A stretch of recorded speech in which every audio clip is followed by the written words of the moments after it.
Kasi po naman, yung tatay niya, siya yung pumirma. Naging batas yung Anti-Terror Act. Anti-Terror Bill pala, Mona. Naging Anti-Terror Act. Ang pumirma po, yung tatay niya, si Digong. Yung mga human rights groups, mga kababayan, kontra sila sa anti-terror law. Sinulong pa rin ni Digong. Kaya ang tawag ng isang abogado, human rights lawyer, this is a poetic justice.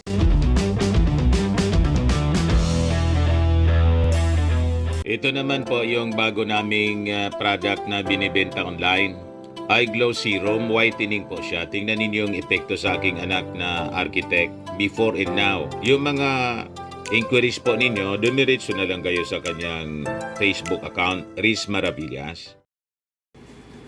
Yung icon mga kababayan ng EDSA People Power, isa sa mga icon pala ng EDSA People Power, si dating Defense Secretary, dating Senate President, and now Presidential Legal Counsel ng ating Pangulong Bongbong, Johnny Ponce Enrile. May challenge doon sa mga nagrarally, sa mga supporters ni Sara Duterte na nagmamadali na iupo mga kababayan si Pusit. Ang challenge ni Johnny Ponce Enrile, kasi gusto ninyo na mag-people power, just do it. Gawin na ninyo. Wag puro dakdak. Ngayon, si Sara Duterte mga kababayan, tatambakan ng kaso ng PNP. More cases eyes, sabi dito sa balita. PNP eyes, more cases versus Sara Duterte, others. Deserve. Sabi nga sa kasabihan, mga kababayan, when it rains, it pours. Talagang tudo ang bagsak pag umulan. Climate change pa naman ngayon. Kaya pag umulan mga kababayan, talagang bumabaha. Sabi naman po ng isang human rights lawyer, kasi 'di ba, ang inihahanda na kaso laban kay Inday ng DOJ, paglabag po sa Anti-Terrorism Act. Madaling sabi, pag na-filean siya ng kaso, si Sara mga kababayan, considered na suspected terrorist. Sabi ng isang human rights lawyer mga kababayan, this is a poetic justice. Na ang ibig sabihin, deserve retribution. Deserve. Kasi po naman, yung tatay niya, siya yung pumirma. Naging batas yung Anti-Terror Act. Anti-Terror Bill pala, Mona. Naging Anti-Terror Act. Ang pumirma po, yung tatay niya, si Digong. Yung mga human rights groups, mga kababayan, kontra sila sa anti-terror law. Sinulong pa rin ni Digong. Kaya ang tawag ng isang abogado, human rights lawyer, this is a poetic justice. Poetic justice. Poetic justice if Rodrigo Duterte's anti-terror law used versus daughter Sara deserve retribution mga kababayan. But before ko mga kababayan ibigay sa inyo ang full story ng mga balitang yan at pag-usapan po natin, click subscribe muna dito sa ating YouTube channel and hit the notification bell para lagi po kayong updated sa mga kaganapan dito sa ating bansa. Like and share na rin po ninyo ng ating video. At huwag na rin po ninyo na skip yung ating mga commercial ads para tuloy-tuloy lang ang pag-unlad ng Bagong Pilipinas. Itong ating programa mga kababayan, atid sa inyo nitong ating mga sponsors. Firmax Firming and Lifting Cream. Pinapay po sa mga pulses in affected area. Mainam po ito sa mga pains at paninigas ng mga kaso-kasuan. Ito sa mukha naman yung application, anti-aging, Automax po siya. Ito iGlow Serum mga kababayan. Whitening po siya. Made in South Korea. Ito naman po, Nengxia Red Mix Fruit Drink. Gawa po siya sa goji berry. May anti-cancer properties po siya. At sa mga naghanap po ng malinis and spacious fitness gym, pumunta lang po kayo sa aming Colossal Fitness Gym. May Grab car rental din po kami. At bills payment po sa aming office. At saka sa mga mahilig po sa mga imported bags, manood po kayo sa live selling ni Madam Aileen Rosales sa kanyang Aileen Closet po. Pati mga shoes, ito yung kanya po. Ito yung kanyang page. Kita ninyo, napakagandang mga online selling po siya. Si Madam Eileen Rosales. Cellphone number niya po 773-798-7816. Balikan natin mga kababayan yung ating kwento kasi tatambakan siya ng kaso ng PNP.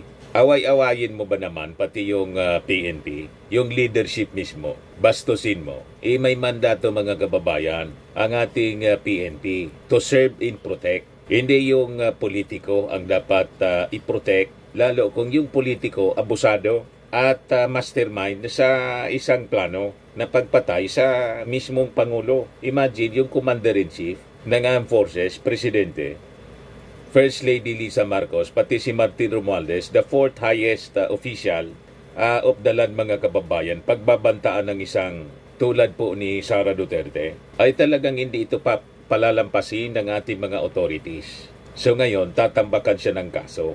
So ito ngayon yung balita. PNP eyes more cases versus Sara Duterte, others. Sabi dyan sa balita, after filing complaints for direct assault, disobedience, and grave coercion against Vice President Sara Duterte and others, the PNP said on Sunday that more cases will be filed following recent turn of events. When it rains, it pours. At bumabaha, mga kababayan. Dito nga baha kahapon sa matinding mga pagulan. Ngayon, maayos na yung paligid. May araw na po. Malinaw na ang kalangitan. Di ba? Pero madilim, mga kababayan, ang future ng politika ni Sara Duterte. At malamang yung kanyang panaginip, yung kanyang pangarap maging bangungot. You see, gumawa siya kasi mga kababayan ng sarili niyang bangungot. Ito yung bangungot ni Sara. PNP spokesperson Police Brigadier General Jane Fajardo said, the initial complaints against Duterte, Vice Presidential Security and Protection Group Head Colonel Raimundo Dante La Chica, and other Jandos were filed in light of the disruption that happened when Attorney Zulaika Lopez fell ill when she was detained at the House of Representatives. So hindi siya tatantanan mga kababayan ng ating mga authorities. Hindi papayag po na isalaula, balahurain mga kababayan. Binalahura na ni Sara yung kanyang opisina, the Office of the Vice President, pati yung ating Pangulo, Speaker of the House at si First Lady Lisa Marcos. Hindi papayag na pati yung institusyon, yung PNP, balahurain po ni Sara Duterte. Papayag ba yung mga kapulisan natin? Di ba hindi? Kasi po, pag inayaan nyo ng PNP, mawawala ng tiwala yung publiko sa kanila. Iisipin po ng mga mamamayan na pag may posisyon mga kababayan sa gobyerno, inutil ang ating PNP. Di ba? At ang kinakaya-kaya lang ng PNP, yung mga ordinary people. Pag mga tulad mga kababayan ng mga poderosong tao, tulad ng mga Duterte, bahag ang buntot ng PNP. Yun ang magiging yun ang iisipin ng mga tao. So hindi papayag po yung ating mga kapulisan sa ganong magiging perception ng publiko. Doon nagkamali si Sara Duterte. Sabi po ni PNP Director General Romel Marbil, yung mga kaso niya laban kay Sara, in others were not politically motivated, but an exercise of the PNP's mandate to uphold the rule of law. The PNP niya remains committed to its mandate to enforce the law without fear or favor. The filings niya of cases against any individual regardless of status or political affiliation is a reflection of our duty to the Constitution and to the Filipino people. Sabi po ni Marbil. Si Marbil po, tinatawag lang na Romel ni Sara Duterte kasi tingin niya siya na ang Pangulo. The presidency niya was mine already in 2022, sabi ni Sara. Inangkin na po ni Sara Duterte yung presidency dahil lang sa survey. Kaya sabi dito sa report ng Impact Leadership, Sara claims presidency was hers, contradict past denial of political ambitions. Yung mga statement po ng mga Duterte, pamilya niya, lalo si Digo, na hindi interesado sa poder, pwede niya kung mag-resign, inyo na niya. Lahat po baliktad yun. Tingnan ninyo yung ginagawa. Siya lang ang dating Pangulo na ayaw manahimik. Lahat ng presidente mga kababayan na lumipas, nananahimik mga kababayan, pinagbibigyan yung sitting president na gawin din yung kanyang trabaho. Hindi nangingialam. Si Digong lang ang gumagawa ng ganon. You see? Pero ang statement niya, wala sa kanila yung posisyon. Hindi sila ganid, pero iba man po yung pinapakita. Iba po? Ayan, sabi rito sa Impact Leadership, Vice President Sara Duterte declared that the 2022 presidency was hers already, contradicting her earlier claims that she never intended to run for president or vice president. Kaya sabi ko sa inyo, yung mga analysis ko po, yung tama. Si Sara po, yung movement niyang Run Sara Run, hindi niya itinuloy. Kahit po incumbent yung kanyang tatay bilang Pangulo, hindi na niya itinuloy. At nang oferan siya, usapin ng mga Marcos, to run for Vice President. Pumayag siya na mag-Vice President kasi alam niya hindi siya mananalo. Leading siya po sa mga surveys nang hindi pa nagdideklara yung ating Pangulo to run for President. Pero nang mag-declare na po yung ating Pangulo to run for President, number 2 na lang po si Inday. Bumulusok po, nalampasan bigla ng ating Pangulo. Makikita mo yun po sa mga pag-iikot nila pareho. Pag nag-ikot si Sara, kokonti ang sumasama, kokonti yung crowd. Kahit na yung magka-tandem na po sila, unity na, pag si Sara lumakad sa kampanya po, konti yung crowd. Pag si President Bongbong, presidential candidate Bongbong Marcos, lagi pong rockstar siya, dinudumog ng mga tao, kahit dito sa amin, sa lungsod ng Legazpi, kukunti lang yung sumasalubong sa kanya. You see? Kaya finally si Sara, mga kababayan, nang ma-realize niya hindi siya mananalo, nag-vice presidente na lang, hoping na siya yung i-endorse mga kababayan as successor sa 2028. Hindi po nangyari kasi ito na nga po, alam na ninyo yung nagplano kasi po si GMA to cut short. Alam na ninyo, yung ERAP Estrada model, inambisyonan yung speakership ni GMA para mawala yung proteksyon for impeachment laban sa ating Pangulo. The rest is history. Ito na siya ngayon. Kaya yung mga sinasabing wala siyang ambisyon, mismong sa bibig na huhuli ang isda. Ito na ang sabi dito sa balita ng Impact Leadership. Sara claims presidency was hers, contradicts past denial of political ambitions. Sabi dito sa balita, Duterte's latest comments came in response to House Assistant Majority Leader in Zambales 1st District Representative J. Congon's assertion that her early presidential ambitions caused political unrest. Nagsimula ang lahat ng kaguluhang ito noong mangarap ang ating Vice Presidente na maging presidente ng maaga. Noong mangarap ang former president na paupuin yung kanyang anak na maging president kaagad, sabi po ni Congon. Tama yung analysis po ni Congressman Congon. Parehas ng analysis natin. Parehas ng ating pananaw. Napakalinaw. Galing mismo kay Inday sa mga aksyon siya at pananalita. Inappoint niya yung sarili niya as designated survivor. Imagine that. Ano ang ibig sabihin nun? Other vice presidents mga kababayan in the past, iniiwasan nila ang ganyang mga pananalita na ma-perceive ng publiko na nandyan siya sa ambisyon na agawin yung posisyon. Never na nagpapalabas ng statement na ready siya na to make over. Kasi di ba, nakakahiya ang ganyang mga statements na lumalabas, kating-kati ka na agawin ang posisyon. Hindi makapaghintay na matapos yung turno ng sitting president. Nakakahiya yung ganon. Wala noon ang mga Duterte, mga kababayan. Talagang lantaran ang kanilang ginagawa. Sasabi rito, Duterte dismissed Congon's statement, instead attributing the controversies to legislative inquiries into the alleged misuse of 612.5 million in confidential funds by the OBP and the Department of Education under her leadership.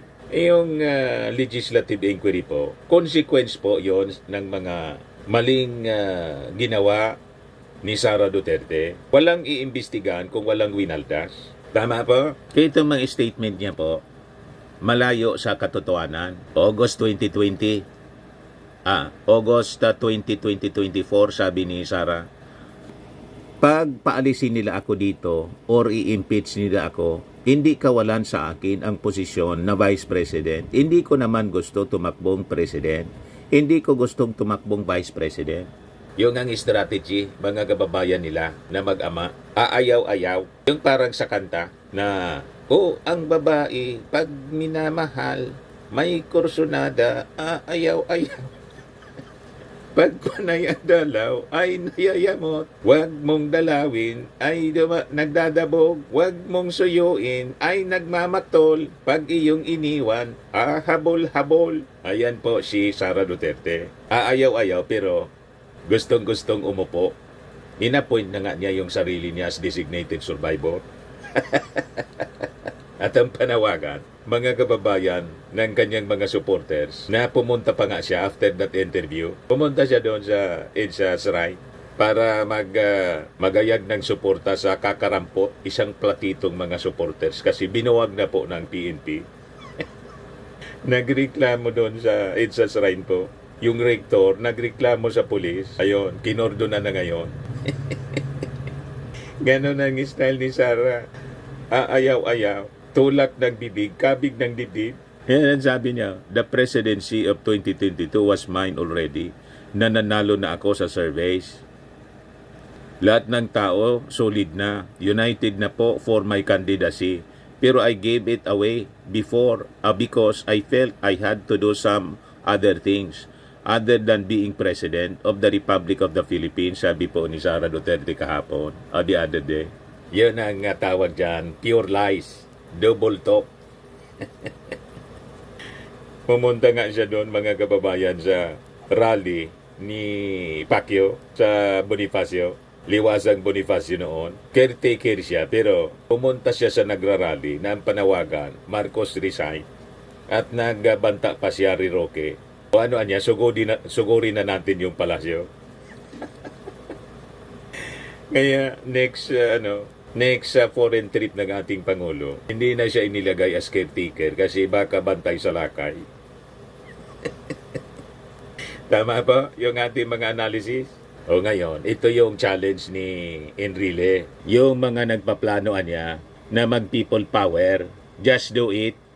Gawin na ninyo. Ano pa hinihintay ninyo? Galing mismo ang advice, ang pananalitang yan sa icon ng people power. EDSA People Power, si Enrile. Just do it.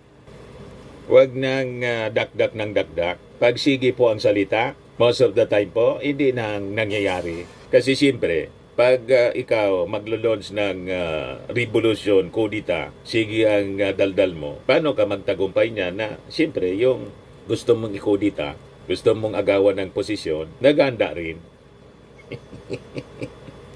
Nawawarningan sa kakasalita ninyo. Kaya sabi ni Enrile, just do it. Palibasa, mga amateur kayo, wala kayong experience. Well experienced po si Enrile. Nagtagumpay sila eh. Pero ngayon, matapos na agawin yung posisyon sa kanyang tatay, nandyan siya naglilingkod sa kanyang anak. I mean, sa tatay ng ating Pangulo, ngayon yung anak, si PBBM, pinaglilingkuran mga kababayan ni Enrile. Nagsisi na. So sabi dito sa balita, Enrile, together with then Vice Chief of Staff Fidel Ramos, led the 1986 People Power Revolution against the regime of Ferdinand Marcos Sr., offered this unsolicited advice on Facebook after ralliers sympathetic to Vice President Sara Duterte had been gathering at EDSA Shrine since Tuesday. So sabi ni Enrile, my advice to the advocates of revolution or people power is to go ahead to a shop and buy your revolutionary or people power kit and start the game you like. If you really can do it, said the man who helped topple Marcos Sr. but who now serves his son as presidential legal counsel. So sabi ni Enrile, revolution or people power is no bluffing matter. It is an ultima ratio where there is no point of return. Wala nang balikan. That is an act of last resort. Final action yun. It is, a condition mga kababayan na pwede kang manalo o matalo. Pag ikaw ay nanalo, then fine. You take over the government. You reign. Pag ikaw ay natalo dyan, kulong. Tulad ni Trillanes, kulong. Kaya, sa ibang bansa, kung may death penalty po, bitay. So try ninyo. Ang challenge ni Enrile, just do it. Gawin na ninyo. Ultima ratio niya is a Latin phrase that means the last resort or the final argument, commonly used to describe a decisive action taken only after all other options have failed. Sabi ni Enrile, ang revolusyon niya is a zero-sum game. Either you win or you lose. That's it. Isulong na ninyo ang revolusyon. Pwede kayong manalo, in survive, in reign, or matalo. Pag natalo kayo, siguradong may kalalagyan kayo. Kaya siguraduhin ninyong mananalo kayo laban sa ating Pangulong Bongbong Marcos. Kasi po, ang Pangulong Bongbong Marcos, ang pamilya Marcos po, may experience na doon sa kanyang tatay. Alangan pauulit pa sila. Tama ba? Kaya yung mga actions ng ating Pangulo, calculated siya, pati yung kanyang mga statement. Kaya yung mga statement po ng mga Duterte na poros bunga ng galit at yabang, ewan ko lang kung makakagay ng support mga kababayan galing sa ating mga mamamayan, galing sa iba-ibang mga sektor, civic organization, sa church. Yung church mismo, pinalayas kayo dyan sa EDSA Shrine ni Father Jerome Siciliano. Ibig sabihin, wala kayong sympathy. Lalo lang sa armed forces na napaka-importanting component para magtagumpay ang isang revolusyon tulad nung EDSA People Power One. Just do it, sabi ni Enrile. O ngayon, sabi ng isang human rights lawyer, poetic justice niya. If Duterte's anti-terror law used versus Duterte Sara. Yan ang sabi ni human rights lawyer Antonio Lavinia.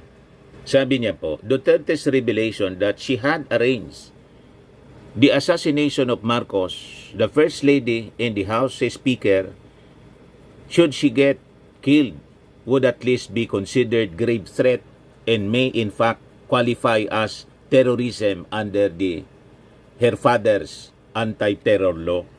I would consider this certainly grave threat, pero seriously, pwede rin siyang maging terrorism. It is punishable under Section 4 of the Anti-Terrorism Act, sabi po niya sa interview ng Teleradyo. Section 4 defines terrorism, which a petitioner said was too broad.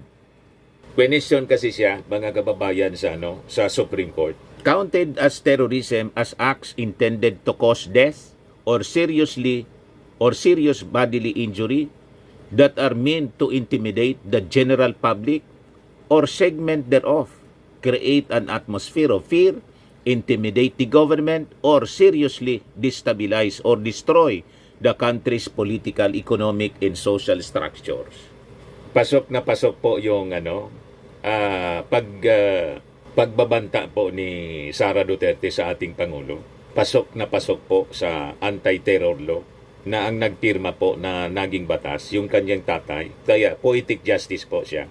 For Lavinia, sabi dito, for Lavinia, Duterte's argument that it was a conditional threat does not make sense, since she insisted during her midnight press conference that her kill plan was no joke. Wala namang conditional threat kasi sinet na niya in motion na kung papatayin ako, papatayin ko sila. So may plano na, and very clear nga din. She said, no joke ito.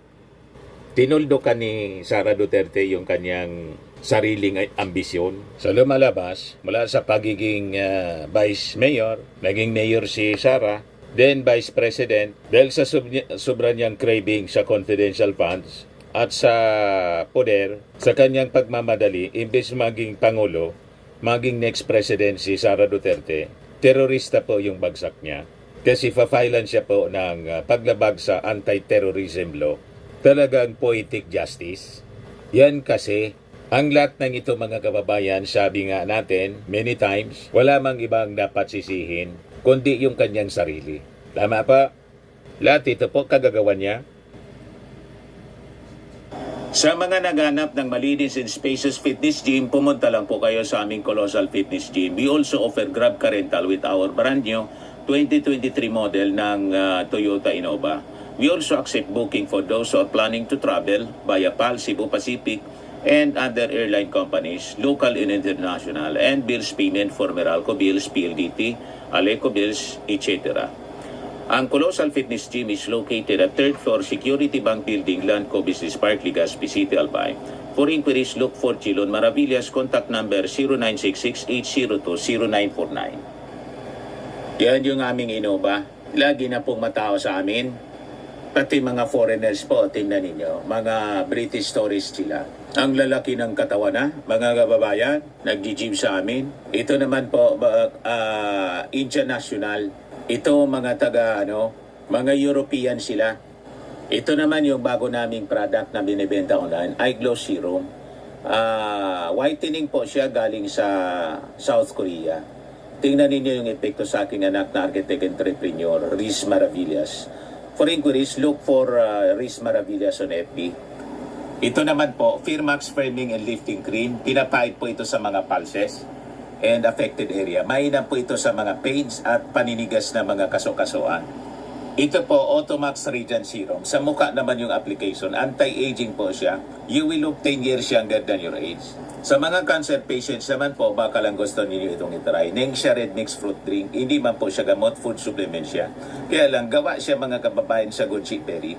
Yung goji berry may anti-cancer properties. Yung mga inquiries ninyo, dumiritso na lang kayo sa aming messages sa Facebook para masagot namin agad. Ayos po, ako po si Dante Maravillas. Bye-bye. God bless.